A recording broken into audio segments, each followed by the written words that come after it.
Hey guys, welcome to 2021 election night in California, the night we have all been waiting for. Tonight, we will find out what Californians have voted and whether or not Governor Gavin Newsom will be actually recalled and removed from office after this great recall attempt.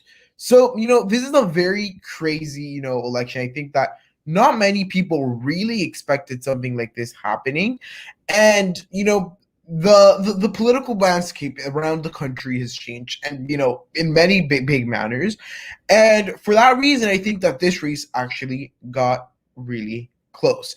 As the night progresses, we're going to be able to get some results from the live results I'm going to be sharing with you guys later on as they start coming in. As of now, we do not have live results. However, I did want to talk to you guys and chat with you guys in general about this recall race. What are the impacts and technically why we are here before we start actually getting results, analyzing the results, and see what is going to end up happening when it comes to this election. So, first of all, I did want to welcome you guys. I think I already said that. And it's going to be a great night tonight. But, I think that, tonight is a very big, pile of things come together. One, it's the things that really got the recall going in the first place. COVID-19 mandates in California that were strict before and they are strict today. Those mandates is what got the ball rolling. And really, that's what people really use as the excuse to, get this recall election in the works, right?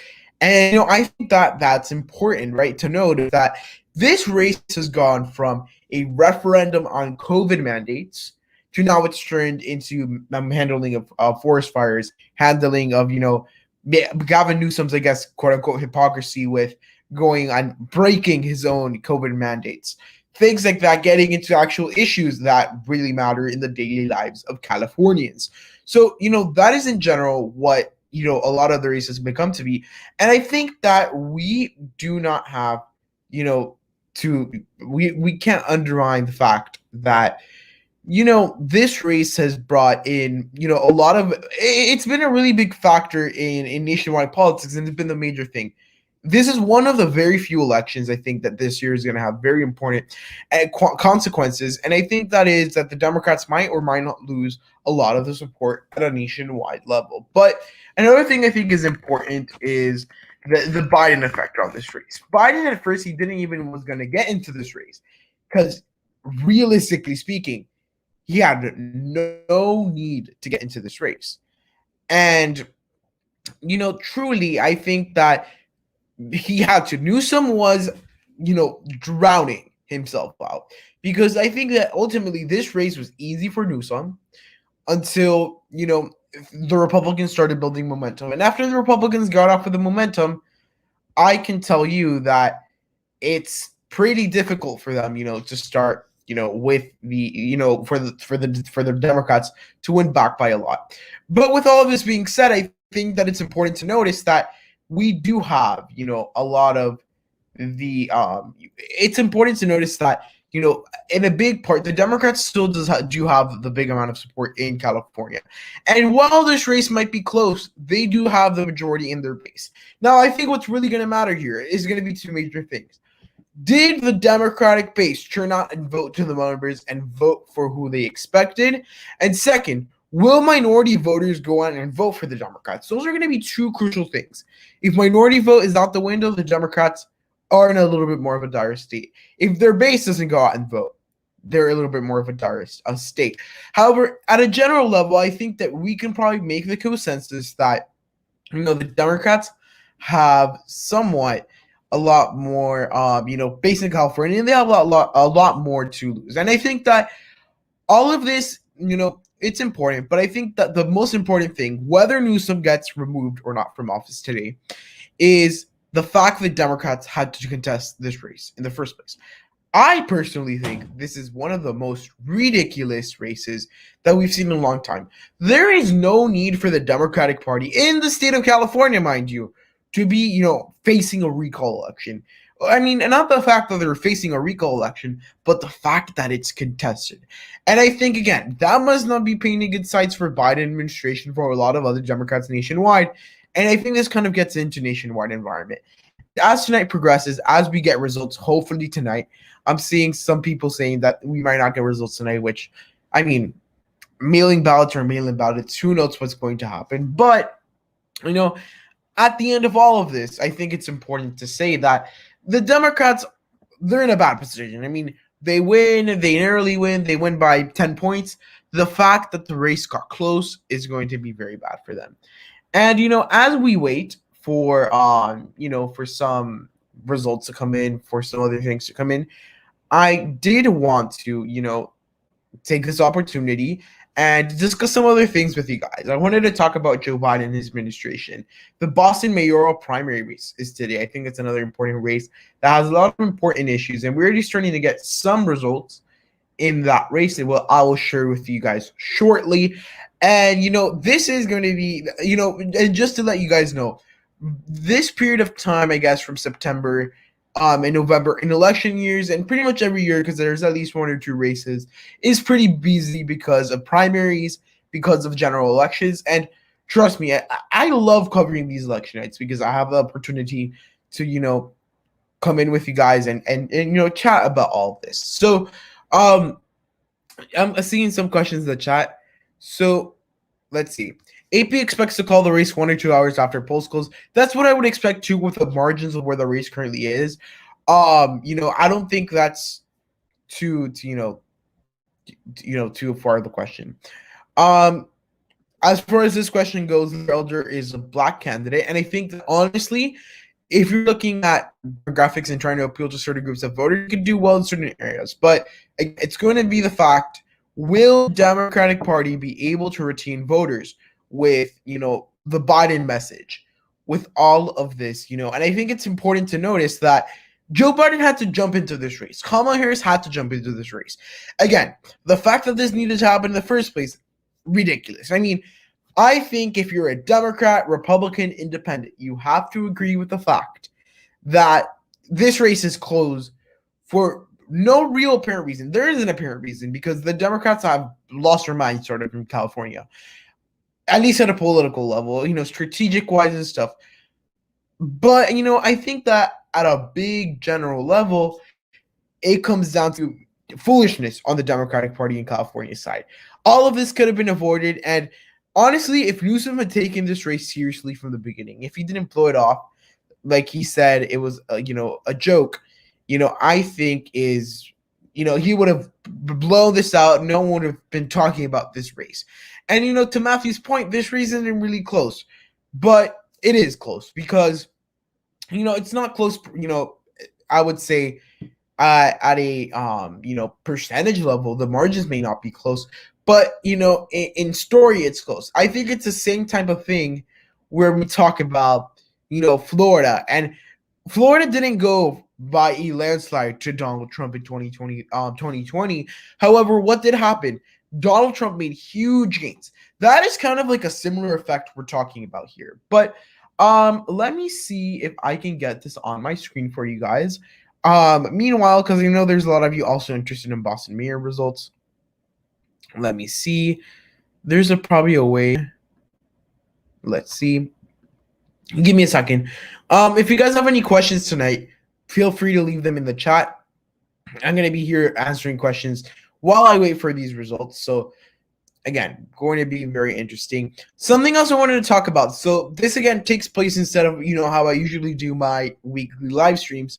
But I did want to talk about the fact that, AOC, and I would actually, hold on, let's leave these Boston mayor results up, just for a little bit, and I'll get into those later. But I want to talk about this first.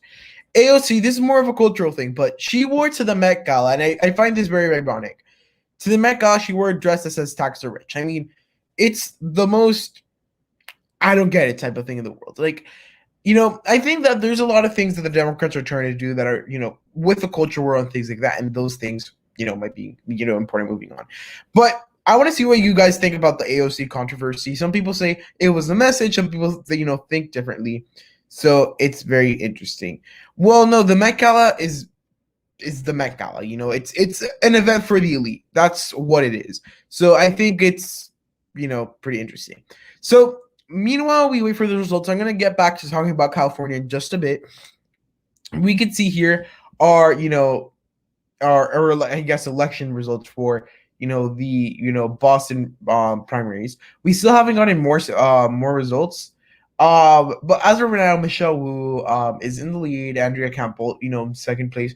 We still have a lot of votes, to wait. I want to see what you guys think about this race, and I think that this race is actually pretty insignificant compared to a lot of the other things that we've been discussing this week. But I think it has some, important things. I would say mostly with Boston's public schools. That's been the main issue. Where within the Democratic Party, you have people who are pro charter schools and against charter schools. And I mean, charter schools are very, very interesting educational wise. So I want to see what you guys think. Yeah. So it costs $35,000. Going back to the AOC, controversy, $35,000 to enter the Met Gala. So I personally don't perceive why you would wear that to that event. I mean, here's the thing: you could try to you could play politics and go with the elite because that's what politicians do ultimately, or you could try to actually be America's congresswoman. And I think time and time again we just noticed that AOC all she wants is power, and of course I don't blame her because most politicians what they want is power. So it's a pretty bad look in my opinion. Pretty hypocrite. Let's see. And again, feel free to, send in messages in the chat. This election, I've been really shocked, right? To the extent that this race, has gone. And, going back to the level that I was thinking that, I think that truly this race is kind of the embodiment of how if you do things that might be unpopular to your public, to your people, you might be in a pretty tough spot. And I think ultimately, when we could analyze this race, though, I would say the only reason it got close, I mean, you could say the COVID stuff made it get a little bit closer, but ultimately it's because Newsom had his guard down, and that allowed them to build up momentum. So, Shamal, polls close at 11 p.m. Eastern time, so in around an hour. No, I'm lying. No, I'm not. In around an hour they close. So it's gonna be very interesting. They close at 11 p.m. Eastern time, 8 p.m. Pacific time. But going back to what I was saying, if it wasn't for that, leaving your guard down, this race would have been an easy, Newsom win. Now, I'm also interested to see how big of an impact that Biden's policies, the things that Biden has been doing, is going to have on this race. And that's something that I really do question because over the last couple of days and months, we've seen Biden policy shift and it's become more popular, hence the approval ratings. And I think that ultimately it could become very interesting to see if this is going to have an impact on this race. And then I'm going to tell you what's going to happen in Virginia because the Biden administration is not in its prettiest point right now. And I think, it's very interesting. So yeah, I mean, I think that ultimately the big difference though, Matthew, is Scott Walker was in an actual swing state where the electorate is almost split entirely in half. When you look at the California electorate, it's around 60% Republican or Democrat, including independents who end up voting with the main parties anyways because there's really no point. But I think there's a very different race. I mean, the just the mere fact that the big parties have so much influence and the Democrats are just such a big party, it makes the recall race a little bit different. Now, I think that this race became sort of the David versus Goliath type scenario where you see, the Democrats are up here, but ultimately the Republicans were almost able to catch up because of a variety of aspects. So I think that's something that would be interesting. You're right. If Newsom is removed, it will be the first time since 2003. So, politically speaking, this is something that's happened, pretty recently. But yeah, I think it's something that's very interesting. Right, and this also proves that this state is competitive with enough money jumped in it. We have to remember politics is a game of money and power. And the money could go a long way if you know how to use it wisely and you know where to use it specifically. And I think that to a big extent, the Republican has been doing a good job at pushing Newsom. And I mean, it could be to the point if he does lose the race, which I would say, before we get results or anything. So I don't know why I haven't done this yet. I want to give you guys my predictions. So as of right now, if it were up to me, if I was, to decide the race and not decide the race, but project where it was going to go, take this with a grain of salt. These are just my prediction. I think Newsom will be staying as governor. Now, I think that it would be closer than people might expect. But at a general level, I think that Newsom is pretty safe at his job right now. If this race would have happened when Newsom was in a dead heat, different story. And a lot of different things. And this is true. Even if Newsom stays, he will get primary next year. And I think that a primary might put him more danger than he is now, because ultimately within his own party, people won't have mercy if he gets primary. I mean, like, oh, he's getting primary, so what's even the point? Here, I think that one of the big consequential errors made by the Democratic Party is they, for some reason, and again, it's things I cannot comprehend, they decided as a protest move to not fill in the second ballot. And I'm thinking inside my head, what are you doing? I mean, ridiculous thinking, because in the such case, which is unlikely, but in such case that Newsom does get removed from office, you're handing the governorship to a Republican. And really all of this could have been avoided because the Republican vote was bound to be separated. So I think that that's something that's interesting. So you think Newsom stays by 8 or 12? That's interesting. I see that. I mean, I kind of see that happening. I think it's probably going to be between 7, 12, 13, 14, 15%. Again, that's still a good 15% margin less, but than 2020 results. So again, it's pretty consequential number. We still haven't gotten any results. Of course we haven't, because we haven't, because it's still early on tonight. So I'm going to take this opportunity to start discussing with you guys, what do you guys currently think about Joe Biden, and how has, Joe Biden's kind of vaccine mandate war and things like that affected your home state? I'm in the state of Florida, and Ron DeSantis is taking a strong stance when it comes to COVID issues. He's taken the stance that, ultimately the the federal government will not, come and attack the state of Florida. And that is a perspective DeSantis has taken. And I think it's a very interesting perspective, because that puts DeSantis in a pretty interesting spot. Me personally, for example, as far as my state goes, it's really affected it, because you're seeing a culture war being staged here, because the Democrats want to gain back the power they had in Florida at one point. You're seeing, the Republicans trying to expand where they would. And ultimately, when it comes to this issue, when it comes to Florida and Ron DeSantis, I agree with Ron DeSantis. I think that to a certain extent, the vaccine mandates that, private businesses is going a little bit too far and overreaching in the government. And, I think that another thing the Biden administration has done that I personally don't agree is when, they're pretty much attacking and, berating people who don't want to get vaccinated. And hear me out. I'm very pro-vaccine, and I recommend all of you go get your vaccine if you're not vaccinated. And, I think it's important that everyone get vaccinated, but I personally don't feel like it's appropriate and it's not effective in the general cause of getting people vaccinated to berate people when they're not getting vaccinated, when, there could be, certain, hesitations when it comes to getting this vaccine. Because, yeah, it's not been a vaccine that's been studied very long term. Yes, it's been approved by the FDA and stuff, but I mean, I would say that there's some people that rather have more research and more time to see a thing progress. Again, it's important, right, to notice the fact that people should get vaccinated. But again, things like that, I think it's interesting to see. And I honestly think that these Republican governors are doing a good job standing up against Biden on this issue. And I think the Biden administration needs to find another strategy. That is just my view, but I want to see what you guys think. Governed by the people for the people, even if those people would prefer to die. That's why we have a national suicide hotline. But this is completely different. I mean, with COVID, it's more of a thing of a risk.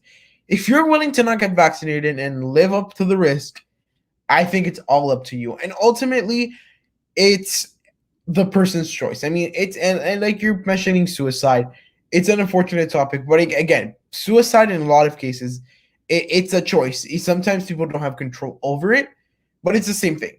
So it's truly a choice, and I think people who don't want to get vaccinated, some of them, they have medical reasons and stuff, and I think a lot of the segregation from society, type thing where you're pretty much isolating people who have not gotten vaccinated. It's pretty bad, and I mean, we need to get people vaccinated, but I don't think that's effective. And I think that to a certain extent, the vaccination thing is over exaggerated because yes, we should get vaccinated to try to return to normal, but we were fine before and we didn't have the vaccines, and now there's 70% of Americans, or not 70%, but 70% of the adult population is vaccinated. I think that's interesting. So sorry for going in a little bit of a rant, but let's see. Or I mean, not a rant, but a monologue. If Biden doesn't get any better, he will be your least third favorite president. So that's interesting. I think that honestly, Biden falls into the middle of the pack. I think that's kind of where he falls. Let's see. Do you think Shitarelli has a chance against Murphy? I think Murphy is gonna lock up New Jersey. I think New Jersey is a state that in this race is locked up completely.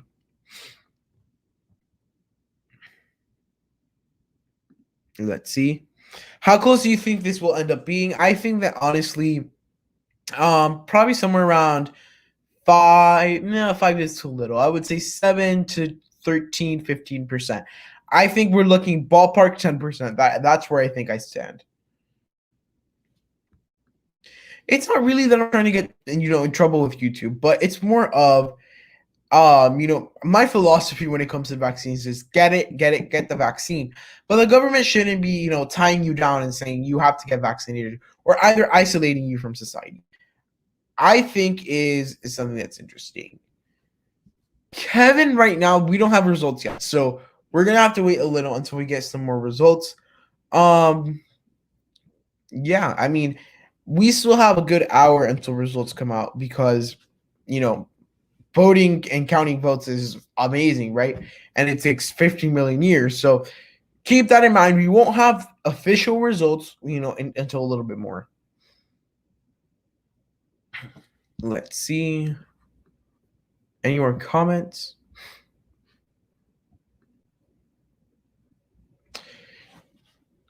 Isolating people from society is too far. And I think that ultimately that's what some governments, not the US government, but take a look at France. They essentially said, you're getting vaccinated or you're not going out. Again, it's a very difficult stance to be. And yes, I think that this race may show us the outlook for 2022. I don't think that the Republicans might have it as easy as they think. They're going to have an advantage, but I don't think it's going to be as big of a blowout as people expect in 2022. My reasoning being that, yes, the Republicans have an advantage when it comes to certain issues, but the Democrats are going to fight back. And I think that the Democrats are going to be at a disadvantage and they're more likely to lose in the midterms. But again, Republicans shouldn't get too cocky because what happens when you get cocky in politics? You lose. Let's see. Great combo, you guys. Make your homework what it's like in the 80s. Good night from Sao Paulo. That's nice. Let's see. You live in Florida. Recently moved up north, but changed the way I voted. I think many people would change. Okay, so you recently moved up from Florida, moved down to Florida, and you changed the way you vote. I think that in Florida, it depends kind of on where people stand. But I think, for example, a lot of the campaign against DeSantis is out of state. People are happy with DeSantis to certain levels. Today, as a big news in Florida politics, I guess, that, I think it's an important, milestone is with standardized testing. Ron DeSantis eliminated, standardized testing in schools, which I personally didn't have big problem with standardized testing. I mean, it's just a test, but I do see people that do have those issues, and they think that ultimately what they're trying to implement, which is more of like of throughout the year doing different tasks and things like that to make sure you're passing and things like that. For education, I think is a lot better. Vaccines, I mean, I don't think vaccines should be mandatory. I mean, I think that to a certain extent, I mean, vaccines that have been properly tested for years and things like that, you know, after a certain time, I think the government should give like hesitancy period. Um, but I think that after a certain while, they should be required. But I think it's not the government's place right now with the situation with the COVID and it just being something so new. We have less than a year of having like COVID, or a little bit more than a year and a half of COVID being out there. And I think that ultimately it should be people's choices for now. Let's see. Voter ID details are needed, but I don't like how Republicans act like Dems only are whining about them.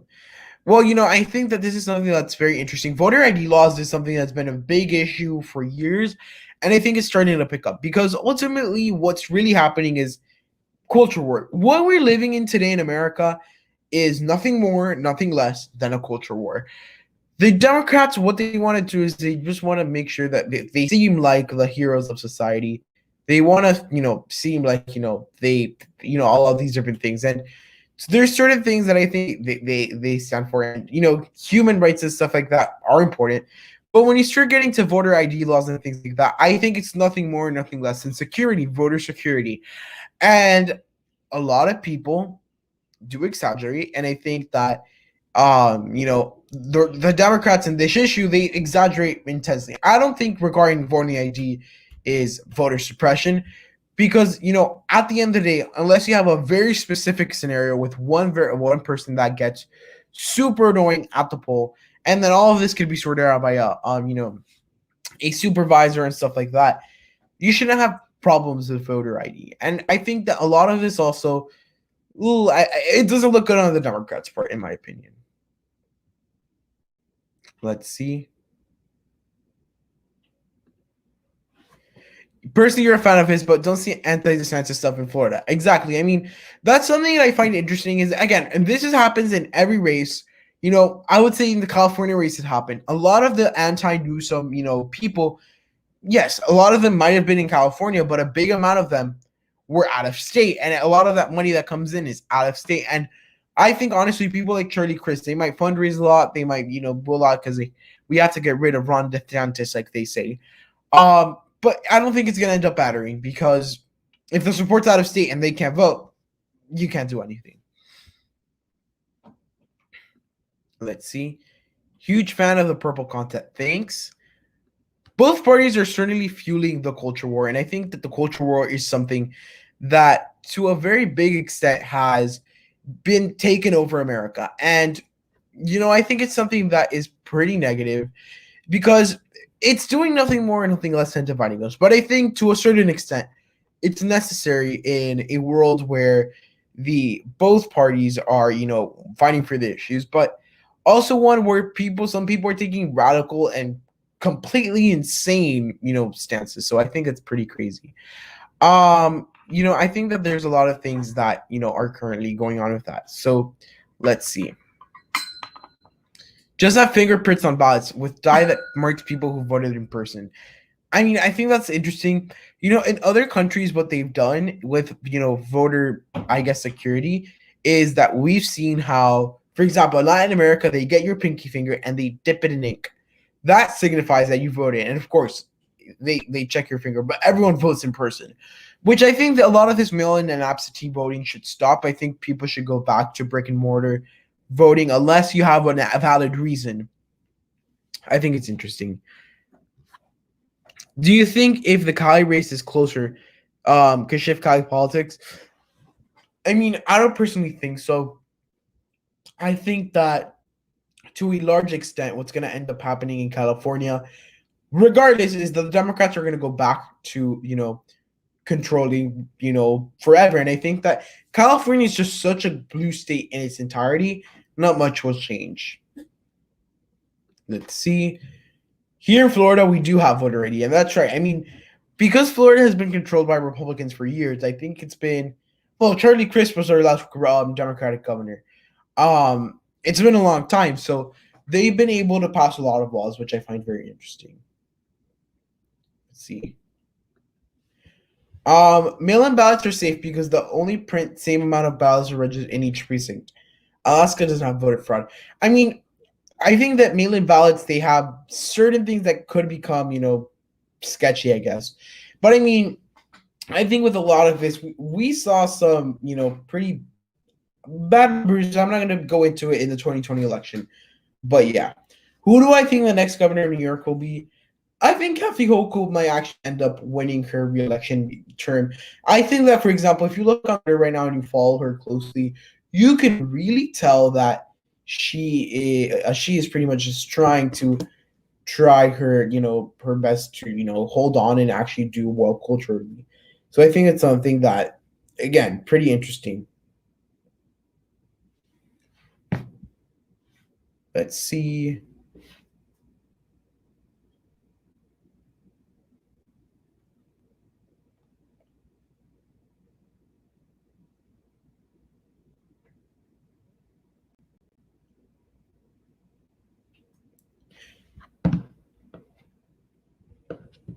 I think that, this race is just going to kill me forever because it's taking years upon years upon years upon years to get results. I expected this, but, pretty bad place we're right now. Let's see. Do you think the heartbeat bill will help or hurt Abbott? I think that, honestly, in its entirety, it won't really matter because I think when it comes to, when it comes to the issue of abortion, a lot of people already kind of set with their boundaries. There's some people that are independents, but there's people that are, very religious on their one side. There's people that are, with their beliefs. Ultimately, if it's going to have a shift, it's a little by little, but ultimately it's going to be pretty neutral. So I think it's something that is interesting. What region of Florida I am from? I am from South Florida. So South Florida is actually a very interesting place politically because there is, a certain region in Southern Florida that has very big amount of Republican support. The more Hispanic areas, the Cuban and Venezuelan areas. And then you do have some, the inner city, the urban areas that do have a lot more, support for the for Democrats. And Florida State is actually very diverse, and people don't give it too much credit. That there's big populations of African American voters, for example. There is big Native American population, but there's other populations that they have a big amount of support in the state. Charlie Crist was a Republican when he was governor. The last Democrat governor. Okay, yeah, right. When he lost his race, but in technical terms, he was a Democrat. I think that, honestly, Charlie Crist is, I don't like him because I think that all he's trying to do is kind of just go off what Biden says. And, I think that states need to be more individual and take their own responsibilities and actions. Whether you're a Democratic or Republican state, I think that it's important to, build your own policy and just try to shy away a little bit from your, pure place. Let's see. As a Texan, you can see the heartbeat bill is helping Greg Abbott. I mean, I think maybe with excitement-wise and stuff like that, when you talk about religious voters and stuff like that, but I think a lot of it's not going to be changing a lot dynamically. People who are in the middle are probably going to say meh or that's a little bit, So yeah. And right now, I did want to give a very big welcome to Matthew, who is what's up, a political YouTuber here on YouTube. And we're gonna have some other political YouTube friends, including political predictions and analysis. Hey guys, We can. I can hear you guys. We're from California. Yeah, and Matthew's from California. Sorry, I muted my. Can I just say what I've kind of seen so far, on the ground? Yeah, go ahead. So I've seen a number of these people with these signs out, and I'm in an area like where I live. It does mean red, but I think the number of signs both for and against the recall is like they're fairly equal. I would say. I know it is anecdotal and doesn't mean much, but that's Well, what I've seen. and I must say that the anecdotal part of it matters. I mean, It does. being on the ground, it really helps out. Let me give you this example.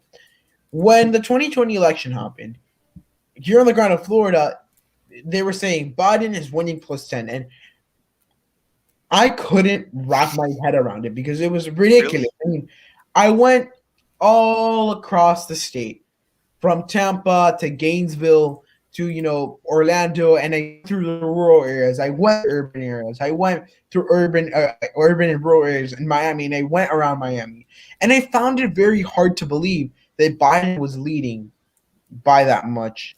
Well, Um, did anybody think he'd win by 10? Like anybody serious? well, no, the polls said they were, but Not by 10, but like by 7, but same thing. And I was just, what is going on? Because you would expect Miami-Dade County to be completely littered in Biden signs. You would expect Tampa and Pinellas County completely littered in Biden signs. Orlando completely littered by Biden signs, and that was not the case. And those anecdotes are something that really helped out with you know, being able to tell, the fact that Trump could win. And I think those anecdotes are very important. Let's see. Let's go back to where I was in the chat. Do you think the race will be squared away by poll closings? I mean, maybe like possibly. first, like maybe like 25% of the voting. Like then it'll be called. Yeah. Let's see. So as a Texan, the abortion law is unenforceable. So I mean, I think the abortion law in Texas is pretty much unenforceable unless you go by the snitch system, which is what they kind of wanted to do. It's hard to enforce unless they close abortion clinics or do stuff like that. The abortion mess is something I don't like talking about because I mean it's not Me like neither. place. But I mean, there's alternatives to it and stuff like that. You live in Florida. Your family hates DeSantis, but I don't understand why. No political opinion my grandpa says makes any sense. All my mom's opinions represent some things that don't matter, like voice. There's sometimes where different political groups they decide to vote on certain things, and it's sometimes what people's beliefs are, and because you believe something doesn't mean that you're going to 100% vote for one person or another. So I think it's interesting.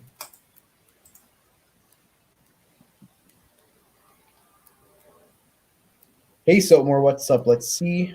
I'm doing well. I've just been finished my some of my homework and everything. And I'm just sort of just like chilling right here. Yeah, we're waiting for these results, guys. I mean, all of this is ridiculous. And okay, one of the things that kills me about very specific election nights like this, especially in California, it's because you guys don't realize this, but by the time these results come out, it's going to be 11 o'clock. I know. At the minimum, and we still don't know, and have school tomorrow, so that's going to be fun. How long are you planning to stay on here for?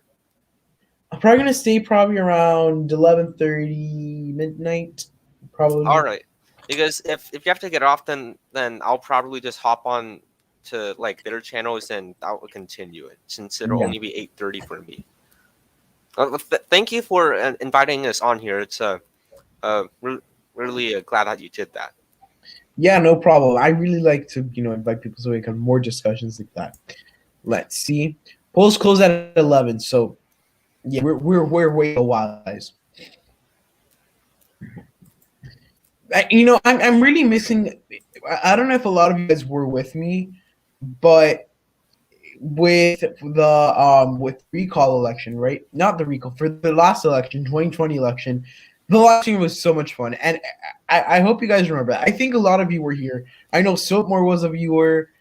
I don't remember because I remember that day Soapmore, helped me out in the chat moderating. But yeah, let's see.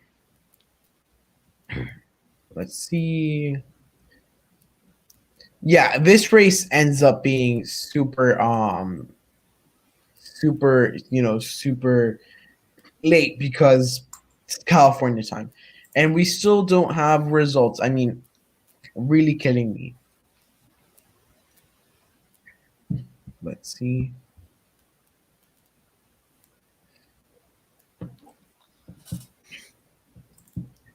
I'm a little like under the weather because I don't know, I have like a bit of like a runny nose, so I might have to like leave earlier, but that's not my plan. Just so you All guys right. know. Let's just see here. 11 isn't long once a trend appears. It'll be fast. Call back. Right. I mean, we're just waiting for results. That's all we're waiting for. Yeah. So, yeah, I don't know what's up with like the results in Boston on why like there's nothing in, but if there are some other sources that do have results in, and pretty clear that Michelle Wu has gotten into the top two, but like the other person who's going to be there isn't decided yet. So, can you tell me more about the Boston mayoral race? All right, so there are people that are way more knowledge than I do, but basically the incumbent mayor Marty Walsh was appointed to be Secretary of Labor in the Biden administration. So Kim Cheney became acting mayor, and then a number of other candidates jumped into the field from different sides of sort of the part of the Democratic Party, and like they this race has gotten pretty hotly contested, and like right now I'd say Michelle Wu, she's the front runner, and she's if I recall, she's most progressive of the bunch. Mm-hmm. Well, from what I understood, the big issue in this race, in part for the primaries, was schooling, and because like generally speaking, everyone was almost the same, except there was one big division between establishment and liberals, and it's charter schools, which I want to see what you guys think. And I think this is a very interesting debate. I personally go to a charter school, and I think that the level of education at charter schools, at least in my home state, they're at a higher level of education with different programs, different things than public schools. And I think ultimately that's a good thing because it gives the competition in the public education system that maybe if it was just the school board controlling that competition wouldn't be there. I go to a public school, and like I don't know like much about the topic of charter schools for me to say something, but they do like vary in quality, but so do public schools as well. So I'm not gonna say too much about it. Right. One of the things I do see about charter schools have a huge benefit is kind of two things: the freedom schools get and what they decide to do, and then the competition. Competition is happens at every school, whether you don't know it or not. But private schools allow the education system to not lag in the sense that if if let me give you the example: if the public education system as a whole lags, every school at some point is going to have to pay the price. With the independent charter schools, which they're still tied to a company that controls the same charter schools that manages them, but I think ultimately it's a lot harder for the public reliance, right? Now, the other thing about private schools is that it gives more opportunity to students. And I mean, I can say this 100%. For example, my school has, some of the best programs, in Florida. And you have a lot of different things and it's a lot more freedom and stuff. So I think it's interesting.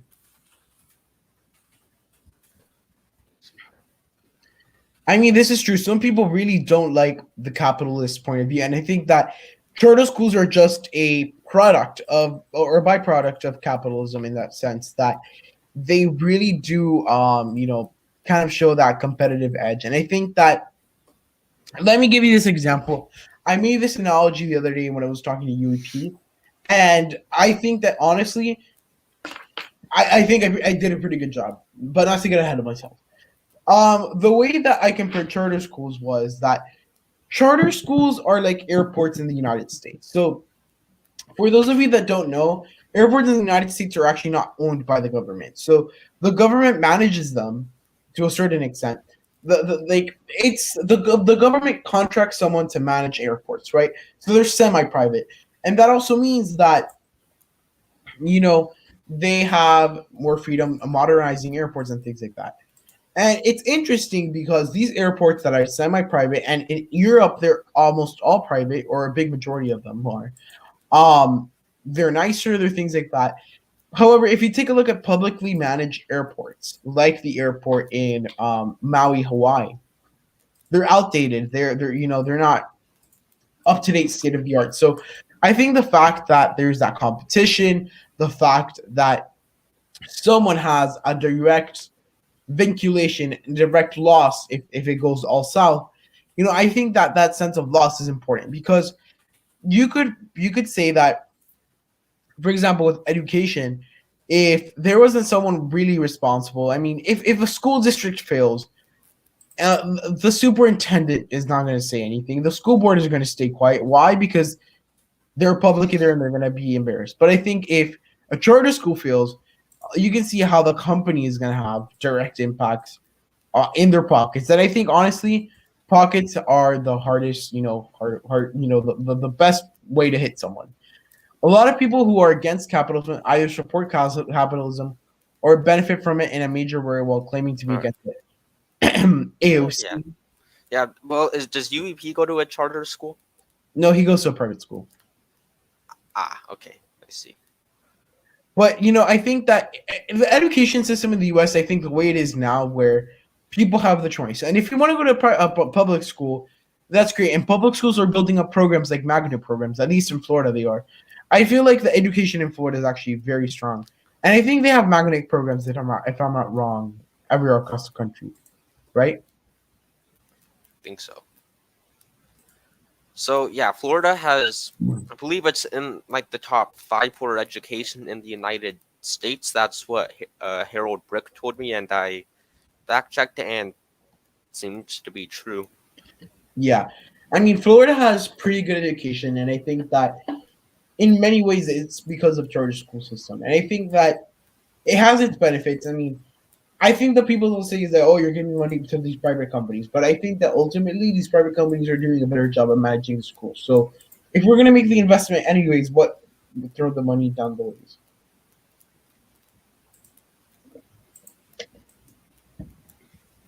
All right. Yes, okay, quickly, about the information about DeSantis. So essentially what DeSantis did today, I know about this. He essentially got rid of Common Core, which technically speaking, it was not part of Florida, but it technically was, because we had FSA assessments at the end of every year. So he eliminated those end of course assessments that would happen at the end of every year, which as a Florida student, I'm so grateful for, because standardized testing, I mean, I'm not against it personally, but it's pretty annoying. But yeah. Magnet schools are found in a lot of big cities, but they have magnet programs. I guess they do it in the bigger school districts. So yeah. Matthew, do you have some information you wanted to share? Not for the moment, but yeah, polls closed about 41 minutes, and yeah, with PPA and AP, I'm planning to hop onto their stream once you log off here, so just don't forget that. Yeah. Yeah, Common Core has like a lot of flaws with it. Just so the F got replaced by the FSA. Okay, the reason I think, and I might be wrong, but I think the F got replaced by the FSA because of Common Core, because of the standards, right? And the way it worked is that the FCAT, you had an FCAT for every subject before. However, the FSA, they made it so you took math and science, or not math and science, math and English, if you're in grades 3 through 8, or well, if you're taking FSA math 3 through 8, then you would take, if you're taking like algebra 1 and geometry, I think it was. Yeah, I took one for geometry last year. So EOC, so that would be end of course, and then every grade from 3 to 10 takes a reading EOC and a writing one. So they changed it because of Common Core things. Yeah, I mean, magnet schools have been around for a long time, and they've been building up. And I know, for example, Miami-Dade County Public Schools has a very good magnet program where you have like international studies where you study a world language, or they have innovation program near the airport, which is pretty cool. They have, medical programs. They have STEM programs, zoology programs, botany programs. It's insane. There's almost a magnet program in Miami-Dade County for anything you might imagine.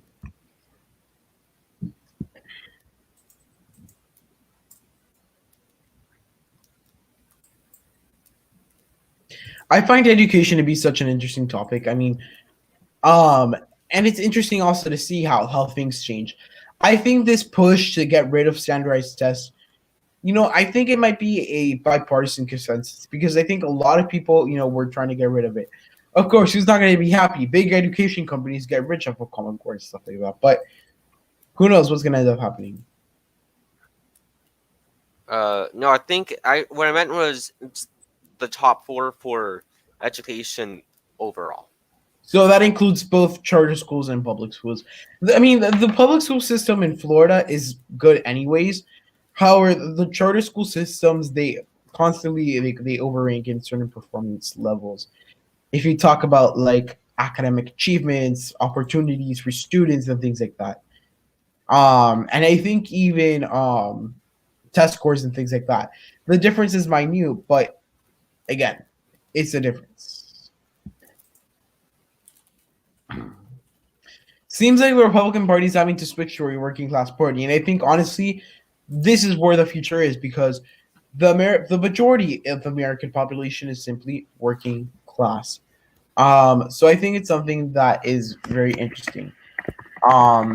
So yeah, I mean, and I think ultimately they're gonna have to do this anyways because if not, they're going to get blown out by, by the Democrats because that was the only place they had to go. And I think this message is working out for them. And I think honestly it's a way that, the Republicans could save themselves. And I think if it wasn't for this push to get away from the elite and the more religious side of things politically, the Republican Party would simply be dead today. I think it's simply the fact. Yeah, but with both them and the Dems, they both have these like enormous coalitions that they have to like constantly hold together. Oh, hey AP. We have AP in the live stream, another YouTuber, and we're gonna have more of a discussion. I think it's possible for them to win the popular vote in the future, but it's going to be an uphill battle. I don't think they're as doomed as people think. Mm-hmm.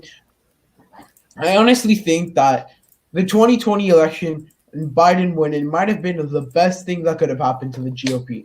And a lot of people are saying, oh my God, you are crazy. And I mean, I don't think I'm crazy. I think that the simple fact of the matter is Trump would have driven the GOP into some sort of train wreck when it came to popularity-wise and public perception.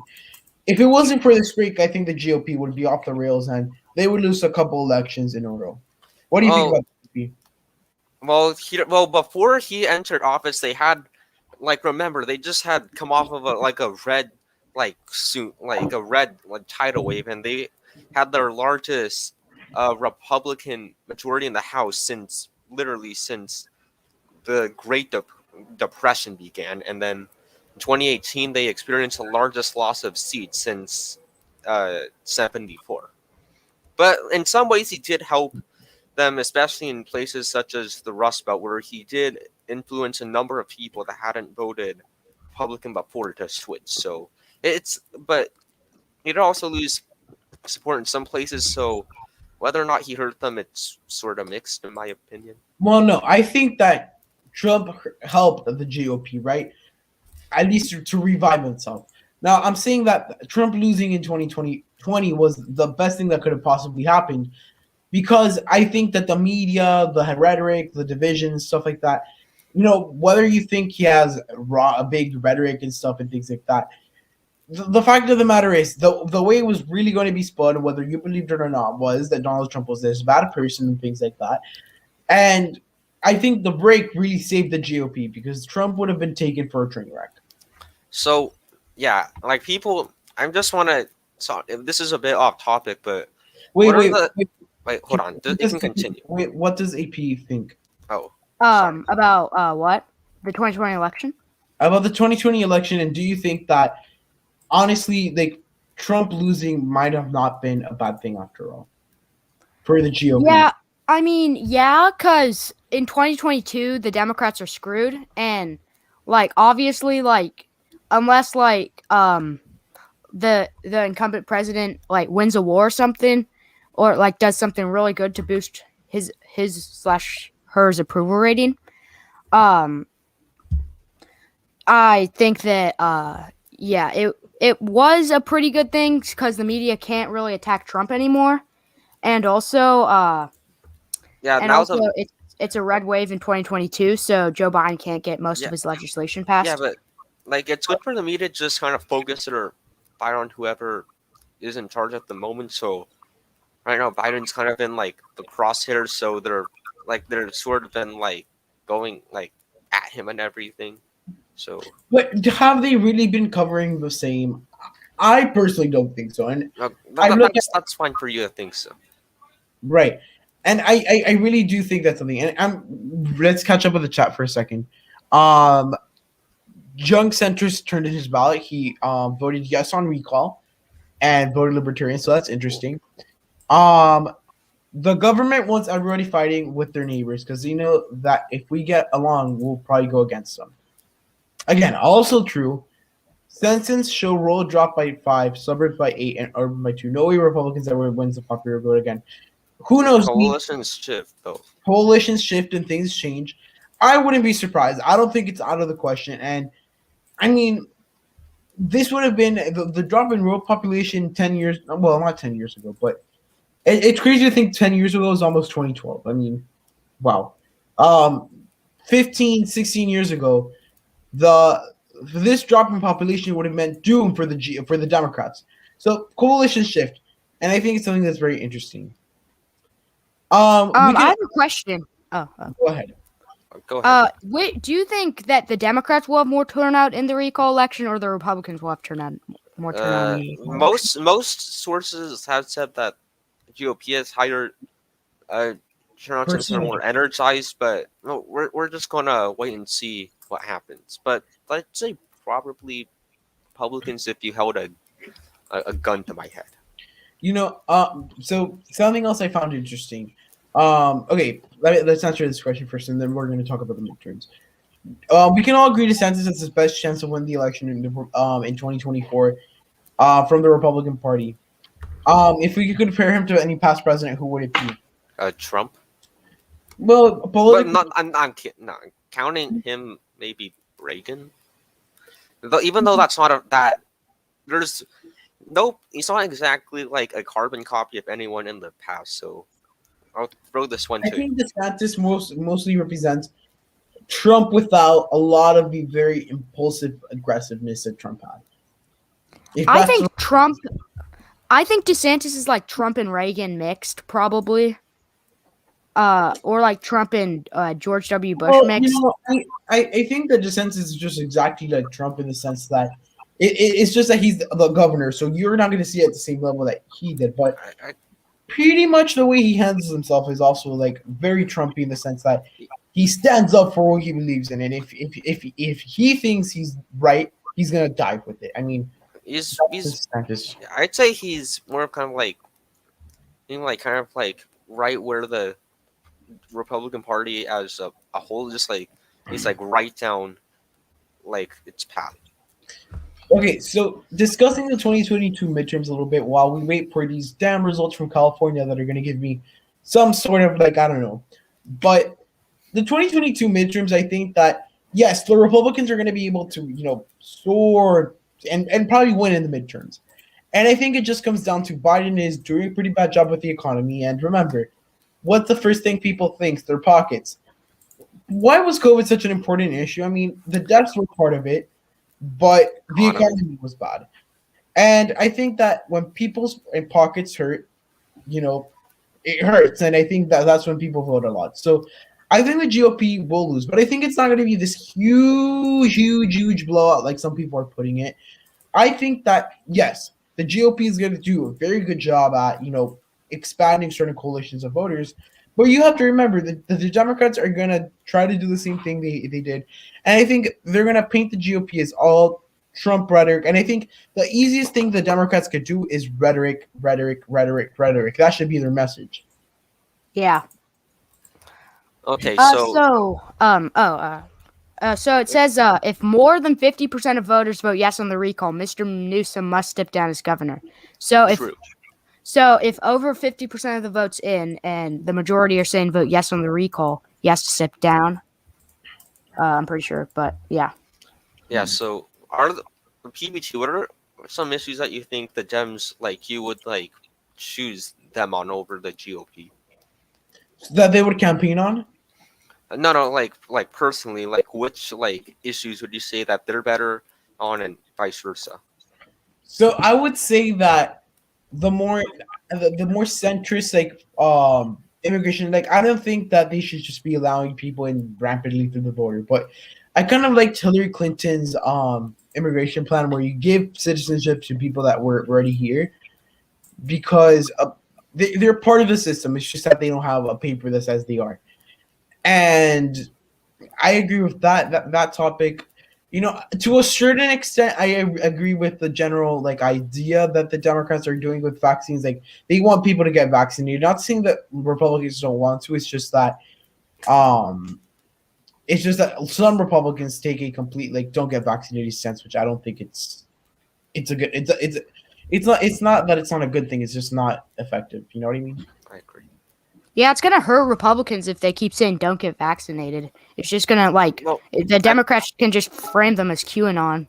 I'd say with both parties you have to tread carefully on it. Yeah, right. You can't get dictatorial with vaccines, and I really do think that to a big extent, it's very important to be moderate, of course. And I think that with the term of vaccines, it's early on. I mean, this would be different if we have been vaccinated with this specific vaccine for years, and COVID's been a disease that's been here for 6 years, 7, 8 years. And honestly, that's not the case. And people having vaccine hesitancy, I don't blame them. And I don't think the government should be harassing people who don't get vaccinated. Yeah. I don't support mandatory vaccinations. All right, so let's just see this comment. The California GOP is a clown. So yeah, I mean they did have a small bounce in 2020, but they've gotten out of step with the state, and the state changed underneath them, and they've just gone more and more downhill. So this is kind of the thing. They're hoping it'll buoy them back up into more relevancy. Even though they know it's not going to work. Yeah. Well, and this is true. There is a large amount of minorities who are unvaccinated because of hesitancy. In some cases, it's because of past history where minorities have been used as the test dummies for these vaccines. In other cases, it's just sometimes rampant misinformation within groups and social media and things like that, which, again, this is all important. And why? Because things like vaccine mandates and things like that, it really puts these people at disadvantages. And I think it's just unfair. And I think we used to go out. We used to do these things without being vaccinated. And we were generally fine. Of course, COVID is an illness like the flu. People, unfortunately, are going to die from it. And I think that we have to move on with COVID as the flu mentality. And, of course, we don't want people to die, but I think that's what you have to do. And of course, people can get the flu vaccine, but sometimes the flu vaccine isn't 100%. You know what I mean? Yeah. Do you guys think that the majority of Hispanics will vote yes on the recall or no? I wouldn't say majority, but they'll definitely significant. But it'll definitely be close. Well, yeah, but if you just look at how it's already going, and the fact that Newsom's not very popular with Hispanics, he's it's not gonna go too well for him. Yeah. Well, that's pretty self-explanatory. I mean, if they lose with Hispanics. Well, if they lose with Hispanics, which would be, I don't see how they could win, especially in a state as blue as California. Yeah. Well, and I mean, I think that 35% of Hispanics, I don't think it's a number that's too out of the question. I mean, I think Trump, if he did a little more work in California with Hispanics, he probably could have gotten to 35%, just with some light convincing and things like that. Oh yeah, but but California GOP, like, they did make inroads with Hispanics, and that did help them in a number of close races. Like, they flipped like the 21st back, they kept the 25th, and they flipped 2 seats, red and orange county. It'll definitely be closer. 35% is very low. Yeah, but 60 to 70. Yeah, I don't think Hispanics will be that will vote that He's much. talking about Newsom. I know. And I think that to a certain level, Hispanic voters are going to be a big voting group, and I mean, it's important that both parties start putting resources to it, because something the Democrats need to do a lot better, and I think this is something they've not improved on, and I think it's something that happens every single election. They focus on a group of voters, and then they're out the window next election cycle, and they go on to the next group. And I've said this forever. If you watch my videos, you would have heard me said this millions and millions and millions of times. At first they forgot about the Hispanic voters in 2012. What happens? They go on and they go all out on Hispanic voters. Then what happens? They forget working class voters. So they kind of focused that in the midterms. African American turnout was not where it wanted to be, so they focused that in 2020. And they leave all those groups behind. And in many states like California, like Jude is saying, they're the biggest group of voters, and I think it's going to be growing in many parts of the country. Yeah. Hispanics are the largest voting bloc in California. So whoever wins the Hispanic vote, it's going to be. Well, Hispanic turnout has been quite low, so I don't think they'll be the largest, but they'll definitely hold the keys to the governor's mansion. Do you think that Imperial County will vote? Do you think it'll at least be close, Imperial County? What do you mean by close for the county, or just close? Like close. I don't think it'll be close, but it'll definitely, without a doubt, narrow up. Yeah, because it shifted 14 points to the right in 2020. I'm pretty sure. Yeah. It trended safe for red. And also, if you look at his past performances, Newsom, he's not done well in Imperial County. Oh yeah. I think Fresno will vote yes on the recall. Orange County definitely voting yes on the recall. Yeah, I'd say more likely than not it votes yes. Let me just check with Fresno real quick. Orange County is filled with moderate Republicans who backed George Bush and Arnold Schwarzenegger. I'm from here. A lot of people are not happy with him, and the fact that it only barely went blue in 2018 shows convinced me that he'll probably flip back. Yeah, and I think Fresno goes red, and San Bernardino, it's gonna be hard to call, but I think it goes red too. Yeah, you know that Arnold Schwarzenegger endorsed the recall. He's mostly saying. Wait, did he? Let me check. Yeah, on Twitter I saw this news story, but yeah, that's definitely interesting. I don't know who the candidate he endorsed though. He might have endorsed Faulkner. Faulkner's pretty moderate. Okay. Something I want to talk about. Sorry for interrupting. I'm seeing a lot of comments about the Hispanic vote, and I think it's interesting to break this down because it's not such plain and simple as it seems. So I would break down Hispanics into 3 groups of people. So first, I would say you have the people who left Hispanic countries that had a socialist regime and things like that. Your Nicaraguas, your Venezuelans, your Cubans. Those group of people vote solidly with the GOP for the majority. Then you have people, I would say the group that is essentially in the middle right now, and that's a group of voters that's going to be a tug of war, is Mexican voters. Mexican voters are actually a group of voters that are very moderate. It's just that in the past, immigration policies and things like that have pushed them away from the GOP. But I think as the GOP focuses more on the economy and things like that, and they don't become such the anti-immigration thing, they're going to be able to pull them forward. And I think they're right now in the middle. And then you have Central America, which is the more further left of all the three groups of Hispanics. So, and Caribbean too. Yeah, Hispanics and also especially Asian voters are not monoliths at all. And just to sort of reflect that, Osvaldo G. Cabero, yeah, you could compare those two groups of people like they're maybe economically more like conservative and they had to flee like the communists, and like they did trend blue for multiple cycles, but then they snapped back in 2020. And like those, like how they snapped back, they did it in like key races such as like California 48 where I am and Florida 27 where PBT is. Right.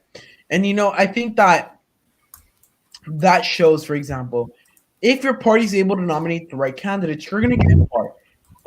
Maria Elvira Salazar, she is a really good candidate. Clearly a good candidate. I mean, she gets her district, which is Cuban. Her district is pretty much Cuban and South Americans, which is a group I did not classify, but a lot of those South Americans end up voting for the GOP, and usually how it ends up breaking out for the most part. Hispanics of European descent ends up voting more to the right, and then a lot of more indigenous descent end up voting to the left. I have something to show. This is pretty interesting. If I can show it here. Let him. You can let him share. Okay. Yeah. Let me share my screen. Let's see. Going back to my point, a lot of Mexican Americans have been really unionized and maybe economically more sort of populist, but a number of them are socially more moderate and conservative. Well, it's weird because but it varies like a ton across the country. Hispanics are generally very socially conservative. Yeah. But there's certain issues that I don't get. It's ridiculous. I mean, it's so hard and complex to understand. It's just that Hispanics I think that it's easier to divide Hispanics by ethnicities than by describing by the whole general term Hispanic. It's like how you divide the white working class and, white, I don't know. Hispanic is a super, super broad trend. All right, let's see this. It was Trump's anti-Marxist strategy that he was against Castro, Maduro, and Ortega. He was super thought on those dictatorships like Clark. He wanted to kill them. Well, I think that the interesting thing about Trump foreign policy here is that he tried his best, but I think ultimately the United States, the bureaucracy decided and pretty much made sure that they really could not do anything. Why? Because while these ideological threats are huge on the United States, and I know what all of these 3 minions are doing to destroy the world, the U.S. really can't do anything. Those people have the power in their countries, and Trump tried his best, and I give him all the credit in the world for trying. But very interesting. So can you add my screen? Yes, sorry. Okay. So this is pretty interesting. In California, cost of I think this will hurt Newsom. No doubt. 59% unmanageable, 38% manageable. This is pretty interesting. And the 38% are probably the people that make a good salary and could afford pretty much anything. Yeah, it's like the rich, just like the rich people. I think all of this comes to the economy. The economy right now is in shambles. And if you pull out some job numbers and tell me jobs are up 200,000 votes, get that out of here. Because, yes, there are 200,000. Wait, did I just say 200,000 votes? Oops.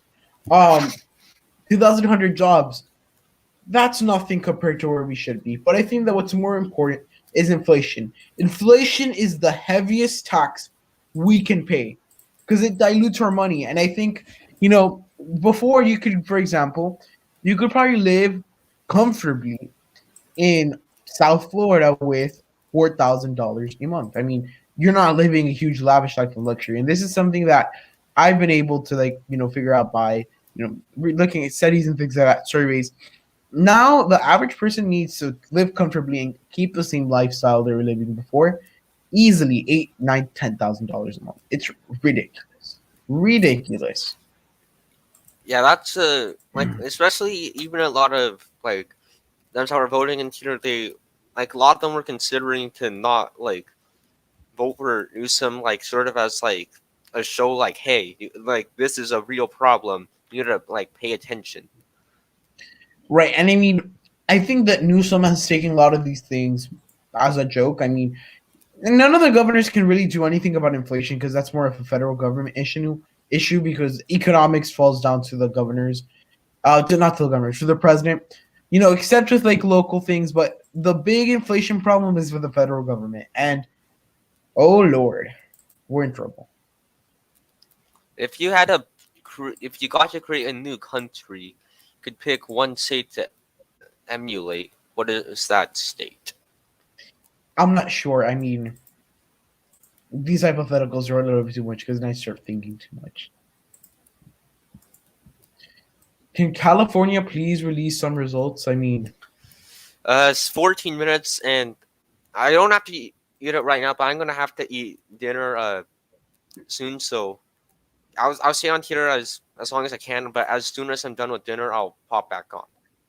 yep. Somewhere there you go. You have the screen switch. I also need to eat dinner. Sorry. That's completely okay. You can screen share if you want.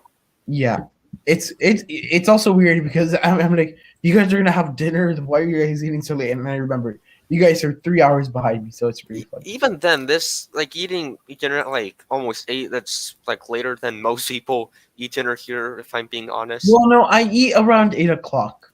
That's 8:30, maybe depends on the day. Remember when you were in I was in Hawaii and you were covering Ohio?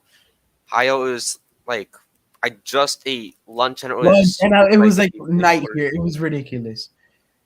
Come on, we're like what 10 minutes? 13 minutes. Lord have mercy. Come on. Yeah, this recall race has been exhausting. I mean, I remember at first I said, this is ridiculous. I'm not going to cover it because I thought, oh, what's going to end up happening? This was like 3 or 4 months ago. This is not going to turn into anything. Like, oh, what's the worst that could happen? And we really got to the worst. And I really did not think there was a need to cover California. So, I think that ultimately it shows kind of the situation where we currently are. Republicans can't just say Biden lied. Can just say that Biden lied. He wasn't going to raise taxes in the middle class, but he did with high inflation. 100%. And I think, yes. You can go on, but I was about to go on to a point on recall elections and like how this like California was not the best target, but go ahead. Okay. Quickly to go on this, I think the Republicans could easily do that, and I think another good thing that the Republicans have against, it's a double-edged sword. I think that in a way, because Biden made no promises, they could easily kind of turn that broad message into an attack because easily his one message was bring back the soul of America and build a better America or build back better. But then that also means that Biden kind of was being smart with his wording and he didn't make any concrete promises. At least not that I remember. Go ahead. So going back on, okay. So like in terms of states that allow recalls, let me just get this right here. So like you want me to share my screen to show? Yeah, go ahead.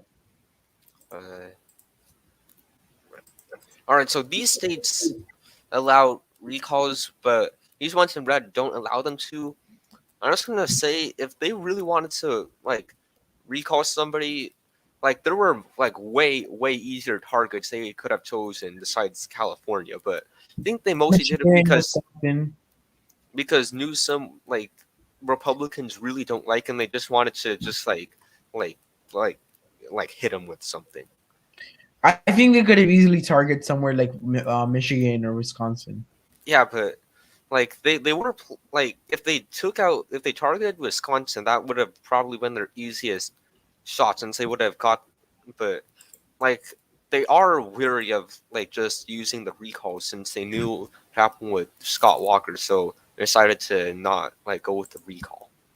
Yep. Let's see. We're almost there. Let's see. A crucial group with relatively low turnout, according to the New York Times. Young voters. 28% of ballots mailed for this election went to voters who are 18 to 34, which in simple terms means that this election was, on average, a little bit more on the older side, right? So that might have an impact. I think that ultimately, the younger the voters, the more Democratic they're likely they're going to be to vote, right? Especially in a state like California. I think in California, the group that might really end up saving the GOP is the old voters, people who are probably above the age of 40, 45, 50, 60, 70, getting into those ages. Did you hear Elder's comments about replacing Senator Feinstein with a Republican? She said so. Yeah, that'll like energize Republicans, but a lot of them are thinking like to me like they weren't to high on Newsom where like they're gonna more of them will vote no as a result. But he's made a number of decisions that totally aren't very smart, but I think he knows that he can't win, and he's just kind of like in this like for himself. Right. And I think that ultimately, like, I don't see Dianne Feinstein stepping down right now. I think she would certainly wait after the midterms to do so. Might just be me. So, speaking of people that are stepping down, what do you think about the news whether or not Stephen Breyer will retire or not before the midterms? I mean, I think he's gonna wait. I think he's just trying to see if he can like somehow influence. But maybe wait till the court's out of session. What? Yeah, probably. Mm-hmm.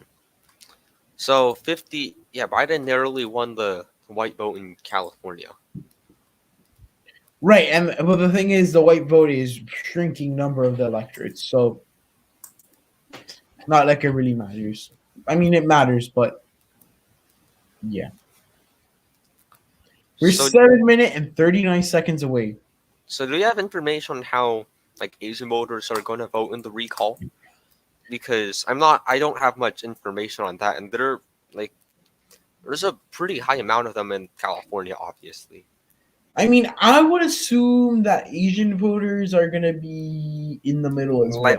Like not like to like right in the middle. Right in the middle. I think some of them are gonna vote no on recall just because they want to be moderate, but then there's some that are just gonna vote yes on recall because their leaders in the Asian community have been saying to do so. Yeah, but like the amount like when it comes to Asian Americans in California, like there's a super diverse group and everything. So, and also they're not exactly easy to poll, so people don't really know what to expect with them so far.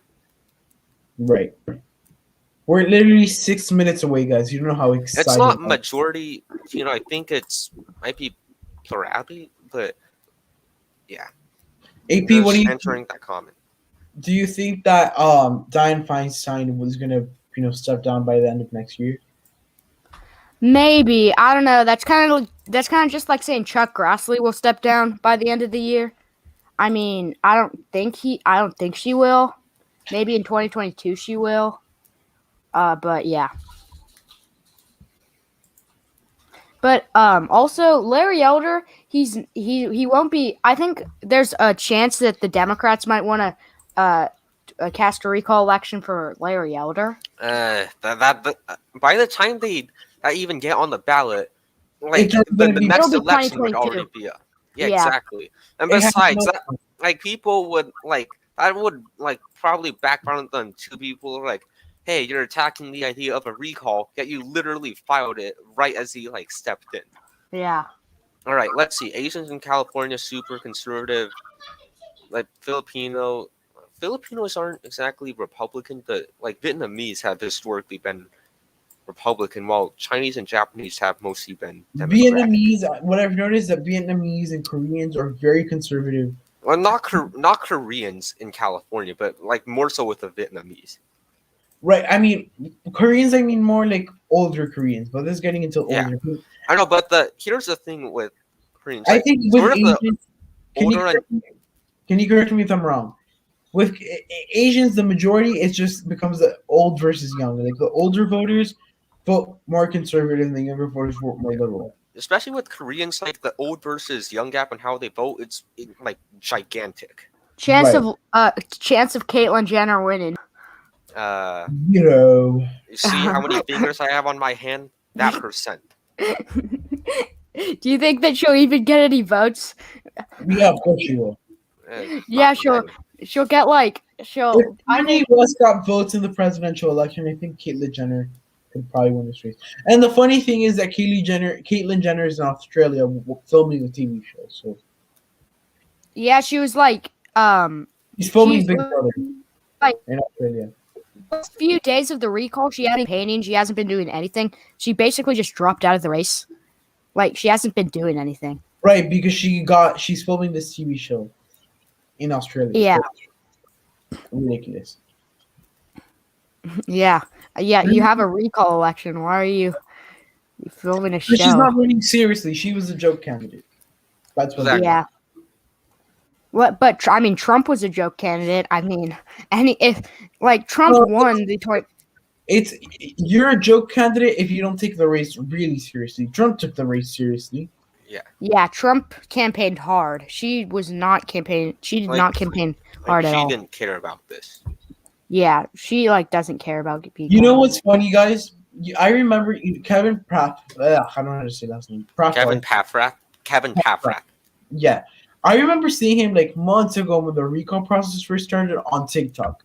He was the first when he was super Steiny side. His TikTok was Meet Kevin, and little by little he started gaining popularity. Yeah, I mean he's a pretty cool guy. Owns a YouTube channel, owns a TikTok. The average Zoomer. He's all right. So something that's actually one of doing relatively high for Democrats is this. One of my mutuals, John Drake. He's just like this college student that literally just decided to run in this race, and he's pulling at a couple percent. Yeah, isn't there another YouTuber running for governor? I don't know. Maybe you can check that. Yeah, I thought Larry Elder was I thought Kevin Paffrath was just like a joke candidate at first, but then I started seeing that he was a financial. I have to address something. So about the young gap. The young gap doesn't apply much to Latinos. I know for a fact, and I'm in a more Republican area of Miami. The young, especially young Cubans are super passionate about the Republican Party. Super, super, super, with a capital S. Super passionate. So the young thing is not so much with. I think it applies more to Asian voters, especially I would say Japanese and Korean. Polls literally close in 2 minutes. I'm so excited.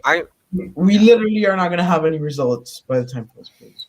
Yeah, but I'm just excited. I don't know what will happen, but it's also super interesting. I want to know who will be the replacement candidate. It'll come down to Kevin Paffrath and Larry Elder. I can literally hear dinner being made right now. So wait, let's see. I mean, ultimately, I think that it's not gonna matter because I think Newsom's gonna win. It's not really a question. I may be wrong. I may be an upset, and then I might look like an idiot, right? Yeah, it might be an upset. I don't know. I think it'll be no plus 12, no plus 10. It'll be close. Whoever wins, probably. It'll be close. Whoever wins. Right. But I honestly don't know because some people are putting it as some pollsters are putting it as safe Republican. What? Yeah.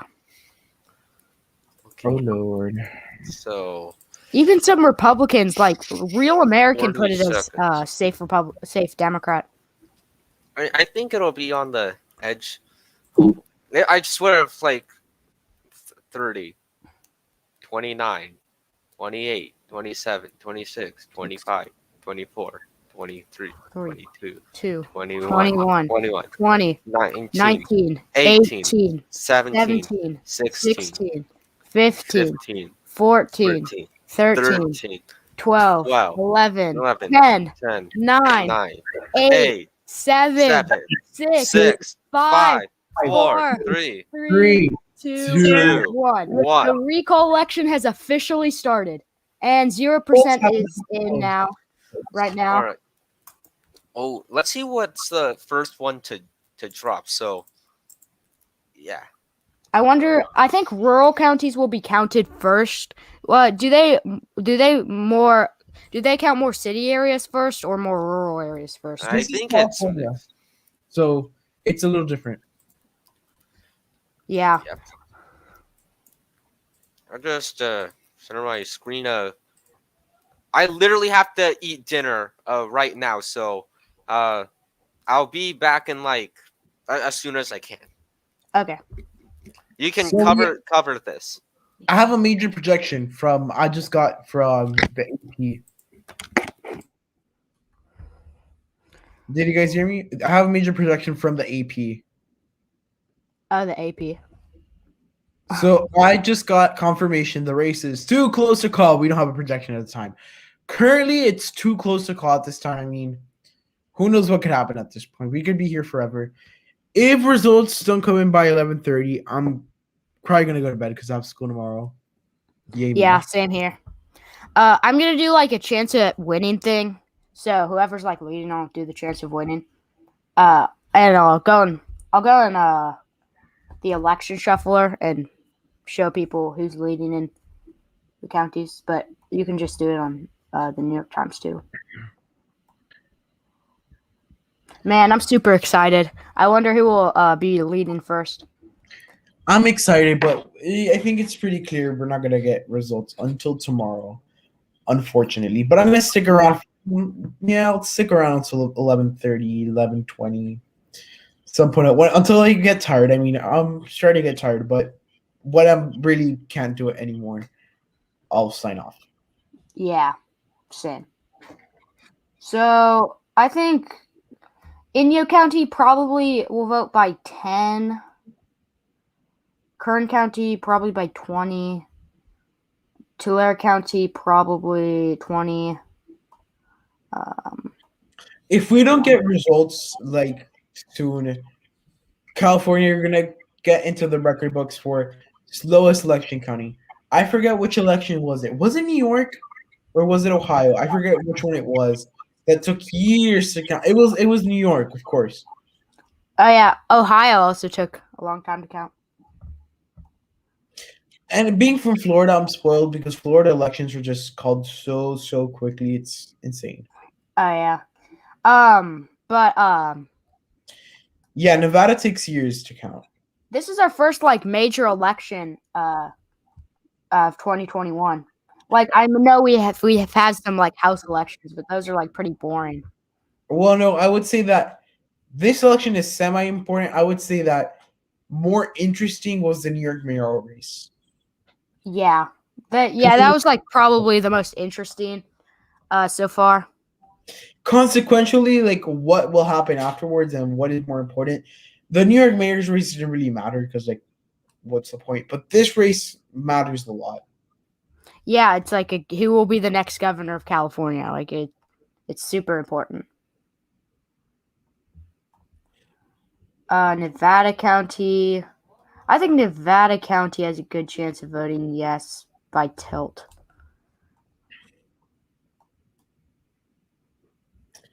Come on, let's see. Come on, let's pray to the election lords and see if they're gonna send us some results. Yeah, please don't make it be the Ohio 11th district special election. Or is it this 11th? Yes, I think it was 11th. Oh, okay.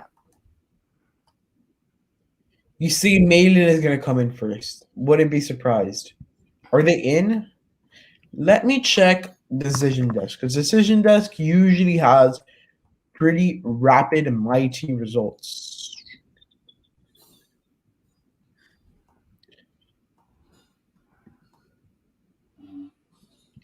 Zero doesn't surprise me. No. Oh, we have Oh, results. you have We have results. Hallelujah. Okay, It's this only is coming from Napa County. 62% of Napa County. That's not that bad. You get to 62% in. Dang. Napa County's more liberal though, right? Yeah, Napa County. How long? It voted 41% Biden. So, yeah. You said it voted 41% Biden. Yeah. Okay, so then if this is an early sign of what else is going to happen in the state, not going to be a good sign for the Republicans at this time. Or no, it went plus 41%. That would be how much? Can you do the math quickly? It's safe. Right, but the math, like the actual, what were the numbers? I'll show you. Here. Well, you know what? I think it's around the same margin as right now. I think that if anything, the GOP is underperforming by a bit. Yeah, 41 point. If you can share my screen. So 41.34%. That's how much it voted. Oh, so it was 70-30. That's what I want to see. Yeah, the GOP is underperforming in this county. Very narrowly though, so 2%. Yeah. I want to see what I okay. That county is kind of important because again, it's the county, but it's a county. But what I find more important is Orange County, California, and I really want to see the Ventura County is also super interesting. The county north of LA. This is interesting for this race. Orange County is interesting. You said Ventura County. Yeah. Yeah. And then this is going to be an interesting part. If turnout in this part of the state is high, then you could say that the GOP could have an easier shot at winning. One of my Democratic neighbors said that they did not vote on the recall, and they voted for Biden and stuff. I mean, that's just my neighbor, but I think that like probably maybe 10 to 20% of Democrats won't even like vote on the recall. Maybe like that's best case scenario. San Diego leading. No, where are you guys getting your results right now? I want to know. Let me check Decision Desk again because Decision Desk in the past has had very quick election results. Let's see results. Oh, who's leading in the replacement candidates? Larry Elder's leading in the replacement candidates. Napa County, 62% of the vote in. And Larry Elder's leading. Kevin Pathrath in second. Kevin Faulconer in third. So, Larry Elder's leading in the replacement candidates list. How many votes are there? No, okay. Updated results, Ventura County. Ventura County, 66% in, 64.4% vote no. Keep Newsom, 35.6% yes. Can you tell me the 2020 results, like how many percent for Biden and how many percent for Trump? So Ventura went to, let me just update this. Let's see. I'm getting the results of the election shuffler. So it went to Biden plus 20, but a lot of. Can you give me the numbers? So it went by how much? How much? And we got just San Diego. San Diego County is right now 65% of estimated vote. Yeah, I think it's not looking pretty. I mean, San Diego needed to be closer. Yeah, San Diego needs to be closer if they want to win. But I think it's done. I think it's things that still change, but I think never mind, because we still have in-person voting, which yeah, we have in-person voting, and I think let's see the replacement candidates list. So they haven't updated the results in the replacement candidates list. No, not yet. So 8% reported. I don't think you should say that it's over because there's only like 8% in. I mean, yeah, sure, Democrats are overperforming in these counties, but Merced County, no, keep Newsom. Merced County, no, keep Newsom 52. This was a red county, if I'm not wrong. Merced. Merced County is a swing county.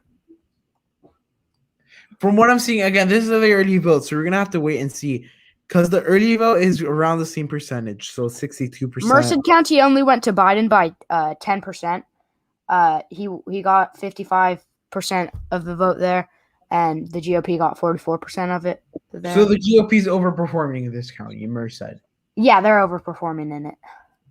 If they can overperform in San Francisco, in LA, and stuff like that, they might have a chance. Yeah, if they overperform in the Bay Area, it's done. But it's not so much the Bay Area. This is more like a couple counties out of the Bay Area. Yeah. Wow. I can't believe we've got results. Our first county that is leading no or yes.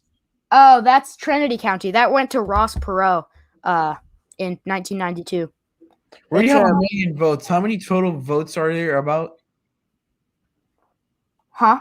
We're 10%, almost 10% in, so there's a good 84% in Trinity County, so compare what was the how much? This went to Trump or Biden by how much? Not this county went to the Republicans by 52. It went +5 to Republicans. The Republicans got 52.7%. So they're overperforming in Trinity County. Yeah, they're overperforming. I expect the more Republican counties to overperform to the Republicans. But yeah. Yeah, we're getting a good amount of different diverse counties, and we're getting a big amount of chunk of votes. We're gonna have to wait until they tabulate the actual results, I guess. Yeah. San Benito County, 67% of the vote in. No is leading currently. This county went to San Benito, went to Biden by 62.4%. He won it by 24.9%. Okay, so he's about par. I wonder if are they overperforming? I don't think so. Right now he's not under. He's neutral, right? He's par, but I do think that what's it called? That this is bound to change just based on the rest of the ballot that's coming in. Only one county in the replacement candidates list. It's Napa County, and that went to Larry Elder. Oh, updated counties: San Jose voting Larry Elder, San Benito voting Larry Elder. Yeah, Larry Elder's leading in every county right now. And Faulkner has taken over Kevin Paffrath. Yeah. Okay, Glenn County, we have updated results there. Yes, 68.4%. Sorry, I'm getting a phone call. Sorry about that. But Glenn County is voting yes on the recall so far. How did Glenn County vote? Oh, that voted 27.74% with the Republicans. So, yeah. It's on par exactly right now. Again, this is early vote, so who knows? Or likely to be early vote. I don't know, but this is why we need ranked choice voting.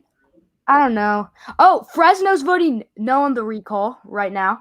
59% of the vote in. Fresno voting no on the recall. What in the world? Well, it's 59% of the vote in. Oh wait, Fresno. I thought Fresno was more conservative than it. No, Fresno voted for what's his name? John Cox. I don't know what's happening there. Again, San Diego voted for Larry Elder. Remember, this is early votes, so yeah. I would say that with the late vote, I'm gonna say probably like a 10% shift. Yeah, there's like a 80% chance so far that the recall. And just to be clear, by 10% shift, I mean 10% of whatever the difference is. Oh yeah. Yeah, so there's like a 99% chance of the recall But passing. another San Mateo County, 80 San to 20. Mateo. Yolo County, We got Orange County. Orange County voting no by almost 20%. wow, that is surprising. 61% of the voting. Jeez, that is super surprising. I'm gonna. I don't want to toot my own horn, but I'm not tooting my own horn. I don't want to go ahead of myself, but I'm feeling pretty confident Gavin Newsom's gonna win this. Yeah, I'm also pretty sure Gavin Newsom so far he's gonna win, but I mean 21% of the voting. I don't really know. Elder has a big lead. Yeah, Elder's winning every county so far.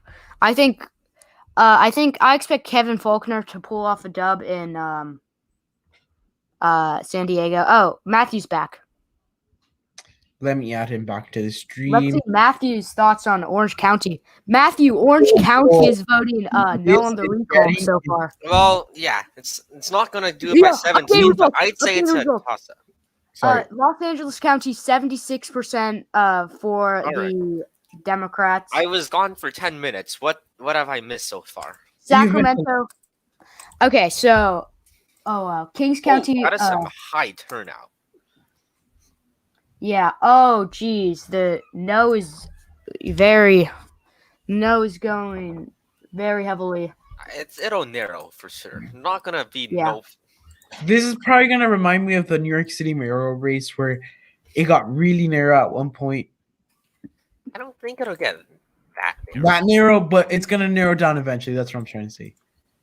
Yeah, I can't believe Orange County. I think Orange County will end up voting yes on the recall, but yeah, but narrow. Yeah, it'll be narrow. LA County has 76 or 23. Larry Elder is leading in every county so far. Santa Barbara, Stacey. I don't think we're gonna get the today vote today. Yeah, the results are coming in fast. 67. So we're getting around 67% of early vote, in. Yeah. So so I think like all these counties so far are blue, so is skewing the result, but yeah, let's just see. We could get results tonight with how fast they're counting the votes. Well, no. It said these are just mail-in ballots, so they're not really fastly counting the votes. Already have these counted. Whoa. Wait, what the? Falconers and Pathrath are doing much better than I thought they would. Let me check. Whoa. They're not winning any counties so far, though. I know, but did anybody expect them to win 12 and 11%? Well, yeah. Larry Elder's up by a lot now. Let's check if Caitlyn Jenner has gotten some votes. 27,000. Okay. Oh yeah, I want to see all of the candidates. How many? Brandon Ross, the Democrat, at 6.8%. Which was my. I think that's just the Democrats like trying to find a Democrat that isn't like moderate. John Cox 44.5%. So Jacqueline McGowan, Jordan Francesca, both almost tied. Kevin Kiley is underperforming. So we're almost up the coast. So we're waiting for a lot of these counties that are more Republican, and we're gonna wait for those results. So Caitlyn Jenner has only 1%. AP's ready. AP's getting ready to call it. I don't think AP will call it in a while. I mean, we're gonna. AP's gonna win. Something strange here. Why is Solano voting? There's got to be a mistake here. Solano? Yeah. Oh, Solano voted 31%. Solano voted 31% for Biden. Solano's like very heavy liberal. Wait, what is happening? 31 plus 31? I think that's I think they made a 31. mistake. Plus 31. Reporting error. That's insane. Yeah, that's a reporting error. It is. Wait, let's just see. Almost. All right, so the turnout will be higher than in 2018, and this The turnout here is not low. Yeah. All right, let's see. There were Updated about results. 17. Sutter County voting yes on the recall. Yeah, Sutter County plus 16% for Trump. So, yeah. So Solana, you think that it's just a error? Yeah, if it were a switch, it'd be perfect. That is so surprising, though. Wait, what if it isn't? Check on other websites. Does it appear? Let's see. I'll check on the Washington Times. Washington Post. Yeah, Washington Post. Live updates, California recall election, CBS News. Let's see the county results. They don't have any county results. Oh, okay, this is weird. Imagine Solano County actually. This is weird. I'm kind of like in shock right now. All right, most people that voted no didn't vote at all on like the second ballot. Oh, we can see who voted or hold on, let me check that. I haven't checked that. Like undecided.